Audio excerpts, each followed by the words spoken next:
কথা ধারাবাহিকের নতুন পর্বে দেখা যায় যে জুনির স্মৃতিতে সিঁদুর দেখে থাপ্পড় মারতে গেলে মায়ের হাত ধরল অঙ্কিত। বিস্তারিত জানতে আমাদের সাথেই থাকো। জুনিকে জোর করে বাড়ি থেকে নিয়ে যেতে চেয়েছিল প্রান্তিক।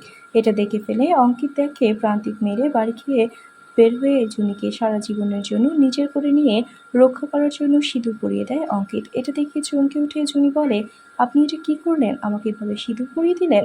অঙ্কিত বলে, আমি তোমাকে যাকে করে সারা জীবনের জন্য আগলে রাখতে পারি তার জন্যই সিঁদুরটা পরিয়ে দিলাম।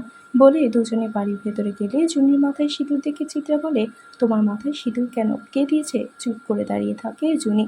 অনেক জোরাজুরি করলে বলে, আপনার ছেলে পরিয়ে দিয়েছে। এটা শোনা মাত্রই জুনিকে থাপ্পড় মারতে গেলে মায়ের হাত ধরে ফেললো অঙ্কিত আর বলে, আমি জুনিকে বিয়ে করেছি মা, তুমি গায়ে হাত দিতে পারো না। তখন চিত্রার সব দোষ কথার উপর চাপিয়ে দেয় আর বলে, কথা তোমার জন্য আজ আমার ছেলে এমন একটা কাজ করলো, চাল চুলোহীন মেয়েকে বিয়ে করলো।